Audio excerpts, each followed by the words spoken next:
नमस्कार, सत्यदर्शन न्यूज मध्ये आपले स्वागत आहे। मी पायल शहा।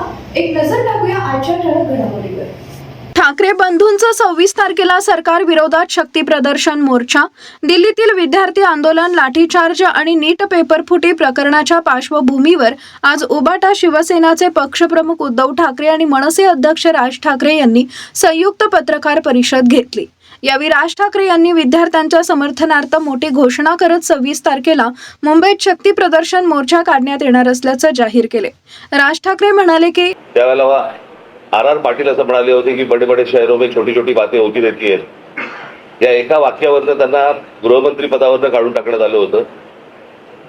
आणि साधारणपणे पदाची ज्यावेळेला तुम्ही जबाबदारी घेता त्यावेळेला पदामधनं आलेल्या अपयशाची देखील जबाबदारी ही तुम्हीच घेतली पाहिजे, हीच खरी तर मागणी आहे। आणि हीच मागणी होती त्या मुलांची की हे काय पहिल्यांदा नीटचे पेपर कुठले नव्हते, ही मला असं वाटतं तिसरी वेळ आहे। नीट परीक्षा ज्या वेळेला आणल्या त्याच वेळेला आम्ही विरोध केला होता त्या गोष्टीला, पण ते सत्ताच एवढी होती की त्यावेळेला कोणाला ऐकायची त्यांची तयारी नव्हती, आजही नाहीये।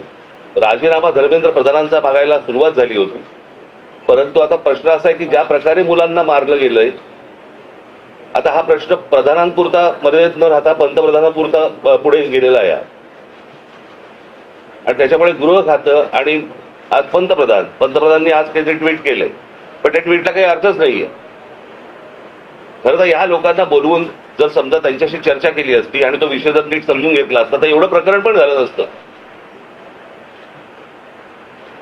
पण मला काही समजतच नाहीये की या सगळ्या गोष्टींचा एक सरकारी सत्तेचा एक जो उद्दामपणा जो आहे, म्हणजे हीच गोष्ट आपण मला असं वाटतं की त्या शिखांचं ज्यावेळेला शेतकऱ्यांचं आंदोलन झालं ते पण तसंच त्यांनी मोडायचा प्रयत्न केला। मणिपूरच्या वेळेला पण देखील तेच प्रकरण झालं। आता अनेक आंदोलनं ज्या वेळेला होत आहेत, आज ग्रामीण महाराष्ट्रामध्ये अनेक आदिवासींची आंदोलनं होत आहेत, तिकडे लक्ष द्यायला वेळ नाहीये। म्हणजे कसला हा, ही कुठली सत्ता आणि हा कुठला सत्य समाज? ज्या प्रकारे आज देशामध्ये गोष्टी सुरू आहेत त्याच्याबद्दलचा राग आहे आणि तो राग सगळेजण व्यक्त करतायत। आज प्रत्येक घरामध्ये ज्यांची मुलं नीट परीक्षेला बसलेली नाहीयेत त्या आयांना आणि वडिलांना देखील त्याला पण त्रास होतोय हे सगळं बघून। आणि आज जी मुलं आज इकडे मोठ्या ज्या अपेक्षेने आज आली, मला असं वाटतं त्याचं पुढे काय करायचं, त्याला कशी वाट करून द्यायची याचाच आम्ही विचार करत होतो की मुंबईसारख्या एका सर्वात महत्वाच्या देशातल्या शहरामध्ये देखील ही सगळी मुलं आणि सगळेजण पालक हे एकत्र येत आहेत आणि आपला राग रोष व्यक्त करतायत, हे मला असं वाटतं केंद्राला देखील कळणं गरजेचं आहे।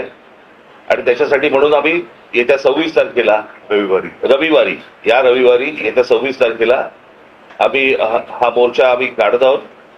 हा मोर्चा निघेल शिवाजी पार्क शिवतीर्थावरून हा निघेल आणि हा मोर्चा जाईल सिद्धिविनायकाच्या इकडे, तिथे जाऊन आम्ही देवाला साकडं घालणार आहोत की या सरकारला सुबुद्धी देव, आणि याच्यासाठी म्हणून तिकडे आम्ही त्याची सांगता करणार आहोत। दरम्यान विद्यार्थ्यांच्या आंदोलनाला मिळणारा वाढता पाठिंबा आणि ठाकरे बंधूंनी दिलेल्या या घोषणेमुळे 26 तारखेला होणाऱ्या मोर्चाकडे राज्यातील राजकीय वर्तुळाचं लक्ष लागलंय।